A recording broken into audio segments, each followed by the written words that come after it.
Israel offset Biafra topic by its officials. Power circles in Aso Rock, Abuja, have been unsettled by a viral claim that around 70 members of Israel's 120-seat Knesset voted in an emergency session urging Prime Minister Benjamin Netanyahu to recognize Biafra as a sovereign state. The story is emotionally powerful.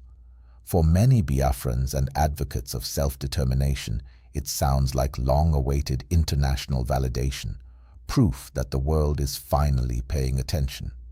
But the deeper issue is not whether such a vote occurred.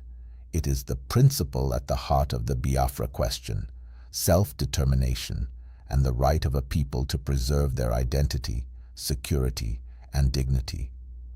Under international law, self-determination is recognized in the United Nations Charter and the International Covenant on Civil and Political Rights. It affirms that peoples have the right to determine their political status and pursue their economic, social, and cultural development. No group should be denied its identity or collective future. However, international law also strongly protects the territorial integrity of existing states. Self-determination does not automatically mean secession. In practice, the international community supports independence only under extreme conditions: systematic persecution, denial of meaningful political participation, large-scale human rights violations, or the collapse of internal governance mechanisms. This is the high legal and political threshold any separatist movement must meet. Even if unverified, the rapid spread of the Israel-Biafra claim reveals something deeper than misinformation. It reflects persistent feelings of political marginalization in Nigeria's southeast, growing demands for security and fair representation, and a belief among many that internal remedies have failed. It also reflects a search for international attention and moral legitimacy. These sentiments are rooted in lived political experience and historical memory, including the trauma of the Civil War and ongoing security tensions. Ignoring them does not make them disappear. It deepens them.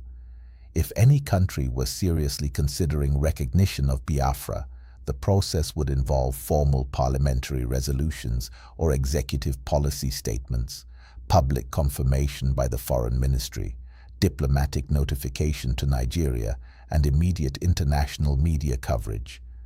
None of these steps have occurred.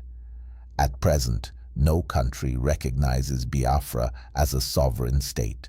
So what does this mean for Nigeria? The strategic risk is not foreign recognition.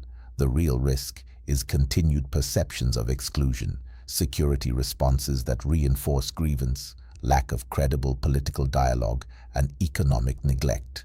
When citizens begin looking outward for validation, it often signals a loss of confidence inward. The reported Knesset vote is unverified. Israel has not recognized Biafra. No official diplomatic move has been made, but the demand driving the story is real.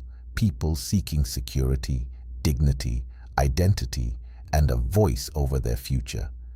Self-determination is not sustained by viral headlines. It is sustained by political inclusion, justice, and credible governance. If those are absent, the question will persist, with or without Israel. I am Kwame Akimfor, and this is View Africa 24.